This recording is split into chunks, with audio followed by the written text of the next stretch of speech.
हमसे चैनल पर पूछा गया है कि डॉक्टर साहब फिशर का ऑपरेशन करवा लिया है तो अब मैं बाइक कब चला सकता हूँ।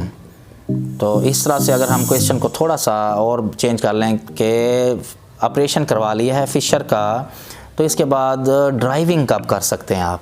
आज हम इस वीडियो में आप लोगों को बताएंगे कि driving after perianal surgeries, fissure का ऑपरेशन हो, चाहे पेरिएनल फिस्टुला का ऑपरेशन हो, चाहे पाइल्स का ऑपरेशन हो, तो आप कोई भी ऑपरेशन आप करवा रहे हैं तो उसके बाद आप ड्राइविंग कब कर सकते हैं। फिशर, फिस्टुला, पाइल्स और हर्निया और इस किस्म की वीडियोस के बारे में हमारे चैनल पर एक सेपरेट प्लेलिस्ट बनी हुई है, आप विज़िट कर सकते हैं और इनके बारे में मालूमात ले सकते हैं।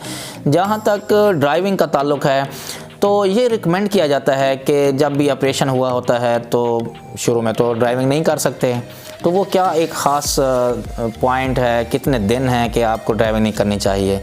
तो जनरली कुछ अरसा इतना एक गैप दिया जाता है कि जिसमें ड्राइविंग बिल्कुल नहीं करनी। 2 वीक्स हैं ये, 2 वीक्स तो ड्राइविंग बिल्कुल आपने नहीं करनी है। बाइक भी नहीं चलानी है, कार भी नहीं चलानी है, कोई भी आपने व्हीकल आपने ड्राइव नहीं करनी है। उसकी वजह ये होती है कि इस दौरान आप क्योंकि मेडिसिन ले रहे होते हैं, तो मेडिसिन जब आप ले रहे होते हैं तो वो उनमें से मेडिसिन आप लोगों को नहीं आइडिया होता कि कुछ मेडिसिन उसमें से सेडेटिव होती हैं, गनूदगी वाली मेडिसिन होती हैं, आपके जो माइंड पे जाके असर करती हैं, दिमाग को मुतासर करती हैं। तो आप में उसमें यह है कि आपकी कंसंट्रेशन नहीं रहती, आपका फोकस नहीं रहता।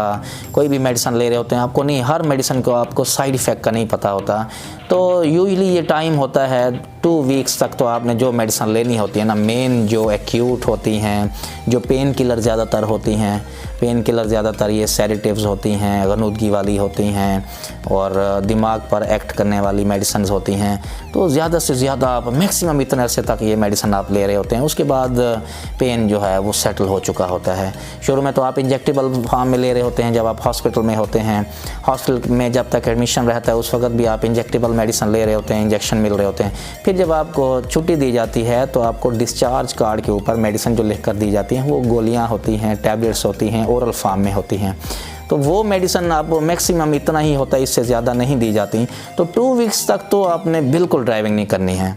आप ट्रैवल कर सकते हैं, आपके साथ आपका साथी होगा वो ड्राइव कर सकता है, दूसरा पार्टनर ड्राइव कर सकता है। आप मूव कर सकते हैं, विद इन वीक आप जा सकते हैं, कहीं जाना चाहें आप जा सकते हैं। लेकिन ख़ुद ड्राइव करने से, क्योंकि ये कंसंट्रेशन इसमें चाहिए होती है, फोकस चाहिए होता है, सारी चीज़ों को देखना होता है, तो आप मेडिसिन के इन्फ्लुएंस, अंडर इन्फ्लुएंस होते हैं, तो आप ज़्यादा फोकस आपका नहीं रहता। 2 वीक्स के बाद फिर ड्राइविंग टेस्ट पहले किया जाता है। ये सेल्फ ड्राइविंग टेस्ट है, इसके लिए किसी और को बुलाने की ज़रूरत नहीं है। आपने ख़ुद ही ड्राइविंग का टेस्ट, सेल्फ टेस्ट करना है। फ़र्ज़ कि आप कार ड्राइव करना चाहते हैं, आप ड्राइविंग सीट पर बैठेंगे। ड्राइविंग सीट पर बैठने के बाद आपने अपने पाँव से प्रेस करके देखें, जो ब्रेक वाला पैडल है उसको प्रेस करके देखें।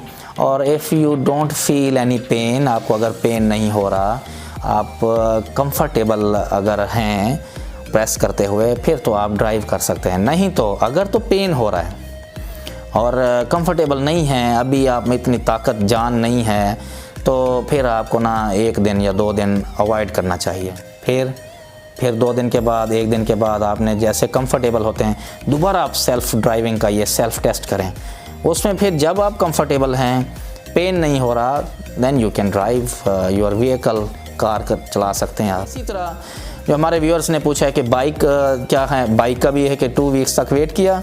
2 वीक्स के बाद अब आप देखें, 2 वीक्स के बाद अब आप किक मार सकते हैं, किक आपने की, बाइक स्टार्ट कर सकते हैं, तो आप बाइक होल्ड कर सकते हैं। क्योंकि कार तो 4 व्हीलर है, ये 2 व्हीलर है। 2 व्हीलर के लिए ज़्यादा कंसंट्रेशन चाहिए, 2 व्हीलर के लिए ज़्यादा आपको फोकस चाहिए। तो उसमें ये होता है कि आप देखें, अगर आप बाइक को होल्ड कर सकते हैं, किक स्टार्ट कर सकते हैं, तो फिर आप करें। नहीं तो 1-2 दिन फिर वेट करें, उसके बाद आप देखें इफ़ यू आर कंफर्टेबल, फिर आप ड्राइव कर सकते हैं। हमारी छोटी सी video about driving after operation, fissure का ऑपरेशन हो, फिस्टुला का ऑपरेशन हो, उम्मीद है आप लोगों को ये वीडियो अच्छी लगी होगी। इससे रिलेटेड ऑपरेशन के बाद से रिलेटेड कौन सी एक्टिविटी हम कर रहे हैं, कौन सी एक्टिविटी हम कब स्टार्ट करें, इस पे हमारी एक डिटेल वीडियो है। अगर आप चाहें तो आप प्लेलिस्ट है फिशर की, फिशला की एक्टिविटीज़ आफ्टर ऑपरेशन वो है, वो आप ज़रूर देखें। उसमें डिटेल के साथ इन चीज़ों को डिस्कस किया गया है। ये वीडियो देखने का बहुत शुक्रिया।